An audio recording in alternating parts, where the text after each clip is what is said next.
Now, apparently, the European Commission tariff increase onto Chinese EV makers like Nio came into effect as of yesterday, which is something that is not good to read.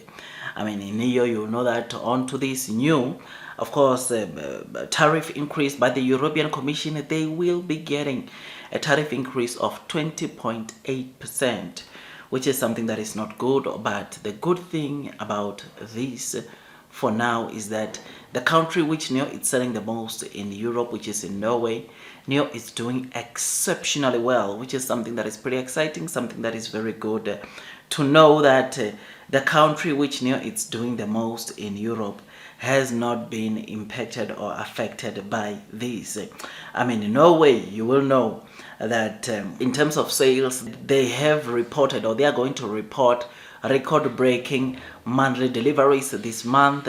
I think the last time I checked, they had a total of 172 cars as of the 30th of October. They still the 31st, which is today, where we are still going to see how they perform, but hopefully they are over 180. But you know that the record before that one was 142, which shows that 172, which they are at as of the 30, it is a very good figure as they have smashed the record which they had. So the tariff came into play as of yesterday, and China is busy looking at retaliation. Now with this, but the reason why I'm telling you all this is, well, one of the things that we've been picking up also in Norway is that EL6 has been doing the most. It appears that, or it might be that Nio has shipped or quite a number of cars arrived into Europe, right? Or Nio cars arrived into Europe because the explosion, especially of the EL6 in Norway, tells us something to say that chances are this car just recently arrived, which is why we saw maybe the spike into the kind of sales that they generated. I mean, EL6, or one of the things that apparently has been happening in Europe is that quite a number of Nio users or clients, they've placed their orders and they are having to wait for a long period because there has been difficulty of automakers to even ship their cars into Europe, which I think it is the situation in the Red Sea region which is causing some shipping problems. So this, or seeing that EL6 has been doing this well, it tells us something very good. In fact, we read that Nio locally in Europe has increased their inventory of the ET5 and the ET5 Touring for the European users so that Europe users can pick up their cars fast. So because of this situation, these problems that have been taking place, there are now quite a number of inventories of the ET5 mid sedan and the ET5 Touring, which is good and bullish onto Nio. So hopefully we have got quite a number of cars now in Europe, quite a number of inventories, because EL6 in Norway, like I said, it looks like there might be quite a number of inventories of this car, which is why sales wise it has been exploding in Norway. I mean, I'm very happy about this. When I got to read this, I mean, it really started making sense to say, oh wait, hold on, this might explain why the EL6 has been doing so well in terms of sale in Norway, because I mean the kind of sales that Norway generated from the EL6 is like 40% of the total sales that Norway has ever sold of this model EL6 since they started, or since Nio penetrated the Norway market back in 2022.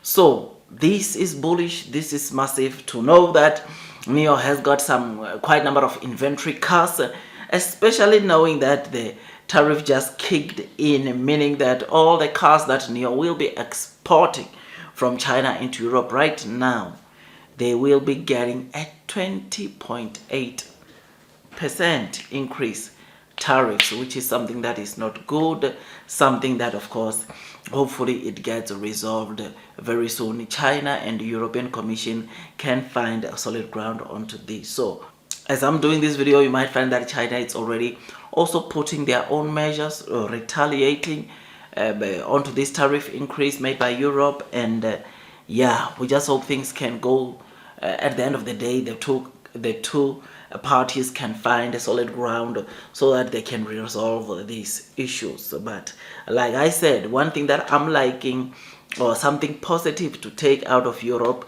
is that the country where Nio is doing the most, which is Norway, it's not participating into this tariff increase, and therefore the kind of good sales, strong sales that we are seeing onto Norway, chances are that will continue, because Norway is not taking part into increasing tariff onto Chinese EV makers like Nio, which is good and I suppose bullish onto Nio, especially looking at that Norway, it is the country where Nio is selling most cars in Europe at the moment. So I'm happy, I'm excited. I just thought I'd give you this quick update.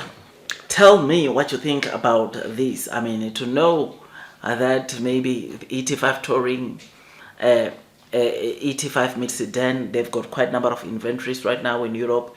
It is very interesting because ET5 Touring, ET5 mid sedan, price wise they are the same.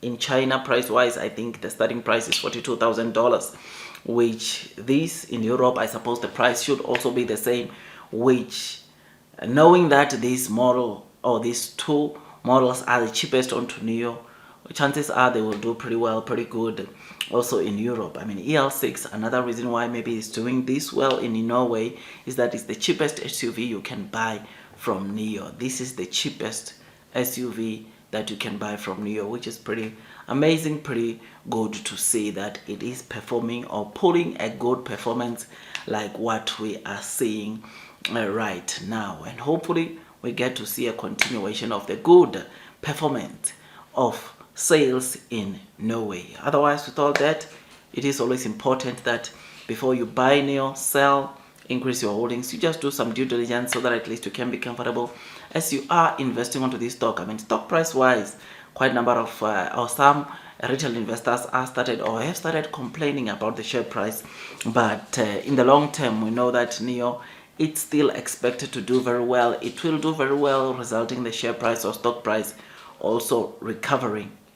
I mean, you will know that video before this one, we're talking about Bloomberg being positive onto Chinese equities like Nio, saying that we should see a rally onto Chinese equities after the elections, which is bullish, which is massive, as that comes over and above so many articles that we've been seeing coming from Bloomberg. Otherwise, that's all from me, man. Do your own due diligence and tell me what you think about this. Don't you forget to hit that like button if you enjoyed this video, this content that I continue giving you on a day-to-day. I mean, right now I try my best to give you 4 videos per day onto the latest developments or what's around or happening around the Nio stock, and hopefully you are enjoying the content that I'm giving you on a day-to-day. I know stock price wise some of you guys might not be happy about that, but fundamentally I think Nio is a company which is set for greatness, and those that are persevering throughout the headwinds of the share price, we will be rewarded. That is a showcase. Otherwise, that's all from me, and God bless you all.